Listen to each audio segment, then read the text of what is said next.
YouTube. We got another Patrick C. Keanu Reeves refused to sell his soul to Hollywood. We took a trip down this lane with, it was some other, I forgot. One of them Patrick CCC videos. Hit that like in that sub video button. Let's get into the video. Most celebrities' lowest moments, biggest freakouts, or controversies draw the most interest from the general public. For Keanu Reeves, it's the total opposite. The more normal, down-to-earth, and humble he is, the bigger the response. In this 2011 video that has 16 million views, a woman backed her Mercedes SUV into Keanu Reeves' classic 1973 Norton Commando 750 motorcycle while the actor was inside a medical building. The Beverly Hills police showed up to document the incident. Keanu talks with them and the woman, just like any normal person would, and drives off after a couple of minutes. In this 2021 video, Keanu talks to his fans about his motorcycle. 8.3 million views, with people dissecting it like it's some kind of social experiment. I like the distance they keep. He does nothing to keep them at bay, but their respect shows in the way they stand back and give him space, and meanwhile he's smiling, talking, reaching out to them. He's doing nothing to push them away. In this 2015 video, Keanu walks through an airport in a hurry while stopping to take some photos with fans. He is flying commercial and has no bodyguards despite him being worth $350 million. 7.7 million views. Here's what Joe Rogan had to say about Keanu. That guy sits on the subway by himself. I would fly No, commercial like, too, yeah, but there's no obvious outward displays of wealth from him. I mean, he's insanely wealthy. When you see him, he's dressed like me. He's got like a regular watch on, sneakers. He's normal as man. It's real weird. Some of you might think it's weird that people praise Keanu for having basic human decency, which goes to show you how Hollywood has lowered our expectations for celebrities immensely. I ain't gonna lie, Joe Rogan, if I had your money, bro, you know what I would do? I'd buy a lot of good fella t-shirts from Target, go buy me some nice comfortable sweatpants, and I'll put my M's up. Now, I ain't gonna lie, I'll buy some stuff. Like, I'll buy probably, like, when it come to, like, splurging, like, if I had M's, we gonna put it like this. Like, I'll buy, like, stuff that I ain't never had that I always wanted. Like, probably buy, like, going like a little sneaker spree, something like that. Probably buy like some little jewels, nothing too crazy, little crib, little property, something. Nothing too crazy, but nigga, what's wrong with Keanu just wearing regular Nikes, bro? He tweaking. But once you learn about Keanu's rough upbringing, as well as his over-the-top acts of generosity, you will understand why he has earned the title of the nicest man in Hollywood. Make sure you're drinking water. Keanu's father, Samuel Reeves, struggled with substance abuse, was in and out of prison for selling heroin until he ultimately abandoned his family when Keanu was just 3 years old, forcing his mother, Patricia, left to raise 2 children on her own, working tirelessly as a costume designer. Patricia married and divorced 4 different men during Keanu's upbringing. According to Keanu's sister, the revolving door of men had a substantial impact on their childhood. How we lived our lives depended on the man of the moment. Despite having numerous father figures growing up, the kids were on their own for the most part. Kim claims, "We never had anyone to play with us, to watch me riding horses or Keanu playing hockey." We all know that young men who grow up without stable father figures are more likely to grow up aggressive, angry, depressed, and often repeat the cycle of abandonment. Keanu was set up for failure from the very beginning.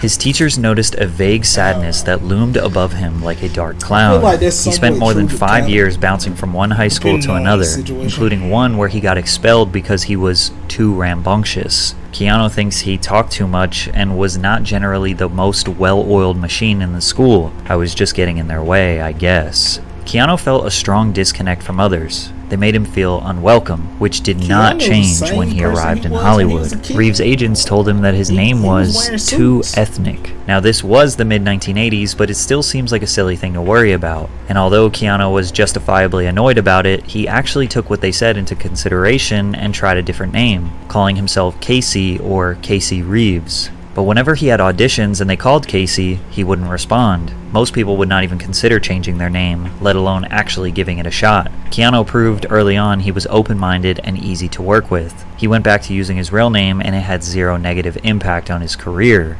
What did have an impact on his career were some of the roles he landed early on. The foundation for Hollywood's nice guy was built on him being casted as somewhat of a teen heartthrob. Young and handsome male actors often accrue fan bases of women who romanticize them as the perfect guy. First, he starred in NBC's Babes in Toyland, Act of Vengeance, and Brotherhood of Justice, as well as making his first motion picture appearances in the sports drama Youngblood and the low-budget romantic drama Flying. But when he met casting director Carrie Fraser, everything changed. He walked in the door and I went, "Oh my god, this is my guy." It was just because of the way he held his body. His shoes were untied, and what he was wearing looked like a young person growing into being a man. I was over the moon about him. His youth appeal earned him roles in dramas such as The Night Before, The Prince of Pennsylvania, and Permanent Record. But his big break came in 1989 with Bill and Ted's Excellent Adventure. Although the film received mixed reviews, it was a solid box office success, grossing $40 million against a $10 million budget. Reeves' portrayal as Ted Logan significantly boosted Keanu's Hollywood profile. Before getting the part, director Stephen Herrick screened between 200 and 300 actors for the main roles, requesting that each actor try out for both leading roles.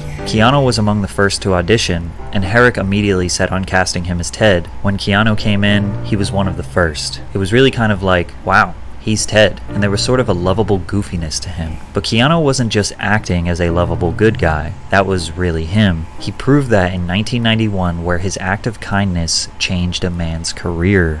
In the adventure film My Own Private Idaho, Keanu co-starred along River Phoenix as a street hustler. Before filming, director Gus Van Sant struggled conceptualizing actors for the two lead roles. He sent the script out to Keanu and River's agents, expecting them to reject it. Reeves' agent was open to the project, however, Phoenix's agent stopped reading the screenplay halfway down the first page, adamantly declining. Van Sant convinced Keanu to personally deliver the script to River Phoenix at his home in Florida since they were friends. Keanu did the director a massive favor, and over the 1990 Christmas holiday, he rode his motorcycle from his family home in Canada to the Phoenix Family Ranch in Macanapie, Florida, roughly a 2,100 kilometer or 1,300 mile ride. After the long ride, River read the script and wanted the role that Keanu was casted as, but they convinced him to take the edgier role of the drug-addicted hustler Mike, which he accepted. The craziest part is, River ended up getting way more praise than Keanu in this film. Phoenix won Best Actor honors at the Venice Film Festival, the National Society of Film Critics, and the Independent Spirit Awards.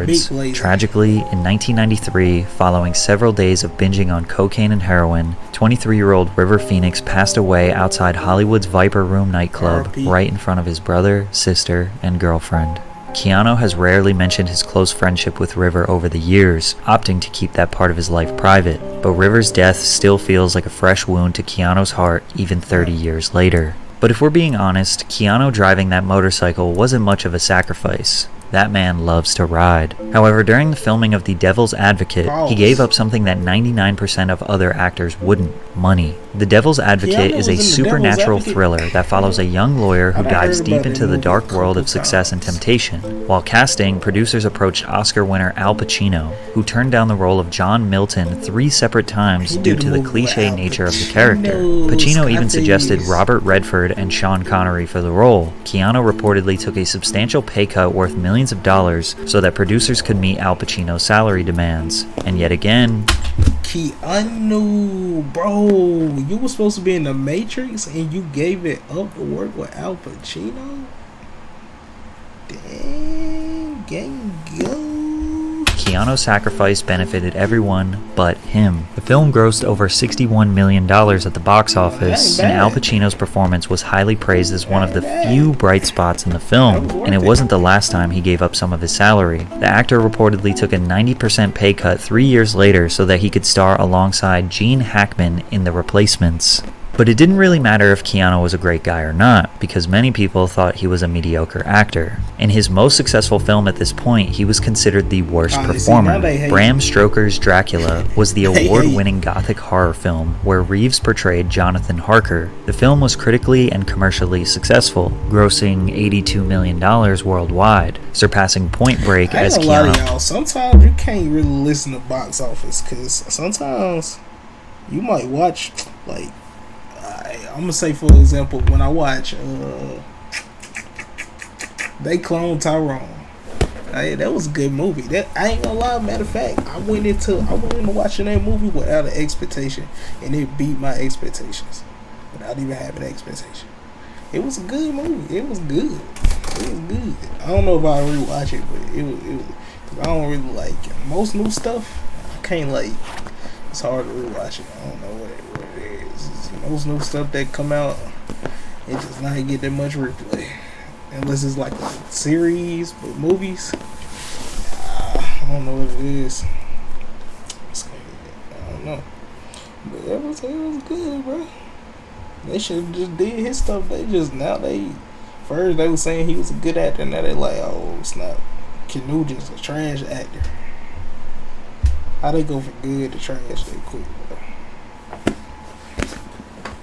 Keanu's highest grossing film. Although the film was a success, many critics disagreed with Keanu's casting and considered his performance weak. Total film writer Josh Winning said that Keanu's work spoiled the movie. He mentioned it in a 2011 list of 50 performances that ruined movies. Keanu's attempt at an English accent has been considered one of the worst accents in the history of recorded film. Yes, of course, sir. If I may inquire, what in fact happened to Mr. Renfield in Transylvania? But it doesn't stop there. In 1993, Keanu had a role in the Shakespearean-based romantic comedy Much Ado About Nothing. Despite receiving positive reviews, Reeves' casting once again garnered criticism, and he would be nominated for Worst Supporting Actor at the Golden Raspberry Awards. After 2 more lackluster drama films, Keanu's career was on life support. Luckily for him, something big was right around the corner. Speed, an action classic whose premise revolves around a bus that is rigged by a terrorist to explode if its speed falls below 50 miles per hour. In 1993, executives were looking for an actor to portray the protagonist, Officer Jack Traven. They considered Tom Cruise, Tom Hanks, Wesley Snipes, and Woody Harrelson, but landed on Keanu. And again, he had to make some major sacrifices for this role. The director, Jean de Bont, didn't want the character to have long hair, so Keanu shaved his head. But then the studio executives got so upset over his shaved head that they demanded he wear a wig. But this was the director's vision, so they trusted him. However, there were more problems. De Bont didn't think Reeves looked strong enough. The thing with Keanu is that he looks very boyish. I didn't want him to be like a kid, and he loves to be like a kid. Keanu was yet again dedicated to completing a director's vision. He spent 2 months filling out his frame and getting in shape for the role. He was nervous in the beginning, then he got addicted to the adrenaline. This was only Keanu's second action film, but the hard work paid off big time. The summer of 1994 saw the release of Speed, which grossed $350 million on a $30 million budget, becoming the 5th highest grossing film of 1994 and winning 2 Academy Awards. And if you needed another reason to know how little Keanu cares about money, he turned down a $12 million offer to star in Speed 2, Cruise Control. Despite the original being his most successful project to date at that point in his career, it wasn't against any of the artists that were involved in the project. But at the time, I'm sure we've all had this kind of feeling sometimes when things just don't feel right, and that's how I was feeling. Because of this decision, Keanu was blacklisted by 20th Century Fox for a decade. It was okay when he sacrificed his own money, but Hollywood executives will punish those that get in the way of making the millions. Unfortunately for them, the blacklist did not prevent Keanu from becoming a global superstar, because his next film was about to set him up for life. The Matrix depicts a dystopian future in... Bro, I know I wasn't tripping, because I never really fully watched The Matrix, but I seen parts of The Matrix. And Keanu looked like the dude from The Matrix. I know I wasn't tripping. So he actually still went to go do dang, they tried to blacklist him, and he still ended up getting in The Matrix. The Matrix is that's a big boy budget right there.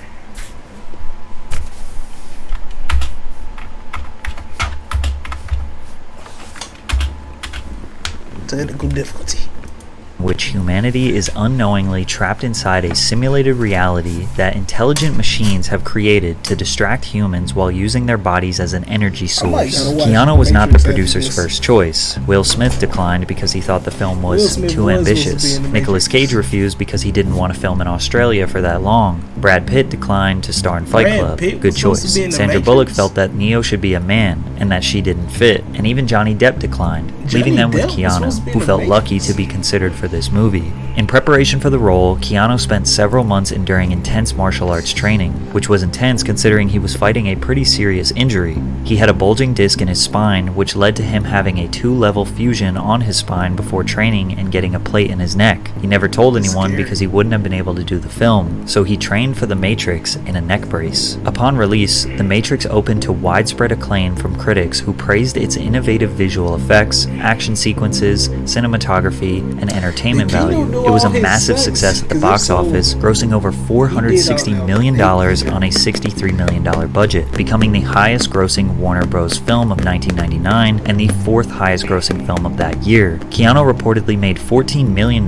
for his role before scoring an extra $49 million after the film because of the box office success. The Matrix is a classic, and although Keanu was a successful actor before, he had officially secured legendary status with this film. As if his father's abandonment and losing his best friend wasn't enough pain inflicted on Keanu, he was about to face another tragedy immediately at the highest point in his life. Keanu and his girlfriend Jennifer Syme were expecting the birth of their first child. The baby was stillborn 8 months into Jennifer's pregnancy, which they found out on Christmas Eve in 1999. Suffering from postnatal depression and the grief of losing their child, the relationship didn't last as Keanu and Jennifer eventually split. They remained good friends and were on the verge of getting back together until Jennifer died in a tragic car accident in 2001. Just one. Keanu's story go from good to bad. Good. Somebody done put some voodoo on my boy or something. I ain't gonna lie. His story it's a little tragic. Like, dang, man. He done lost the baby. He lost the girlfriend. And then he lost the girlfriend to a car crash. Man, that's sad. I'm not gonna lie. That's sad. One day after she'd met with Keanu, and even with this unfathomable amount of tragedy, Keanu remains strong and uses his grief as motivation to give to others, because shortly after this, Keanu started a cancer foundation. In 2009, Reeves revealed that he has a private foundation that's been running for 5 or 6 years, and it helps aid a couple of children's hospitals and cancer research. I don't like to attach my name to it, I just let the foundation do what it does. Where most celebrities try to indulge in their own moral grandstanding and pretentiousness when they do a good deed, Keanu kept it private for as long as possible, but his generosity doesn't stop there. During production of the sequel, The Matrix Reloaded, Keanu filmed a scene where his character Neo was involved in a battle fighting a bunch of clones of Agent Smith. The scene involved a dozen stuntmen who all acted as different Smiths in the scene. To thank them for their hard work, Keanu generously gave each member of the film's stunt team a brand new Harley-Davidson motorbike. And no, this wasn't the only time he ever gave gifts to cast members. Reeves gave his John Wick Chapter 4 stunt team personalized Rolex Submariner watches to thank them for their hard work. The watches were worth $10,000 each. He also took care of the Matrix Resurrection stunt team, booking them an all-expenses-paid trip to the premiere. As a token of his appreciation, Reeves took care of the private jet travel and hotel accommodation. Keanu, I ain't give you your respect like I should. You a dope actor, bro. I done saw all the John Wicks. I done saw every last one of them.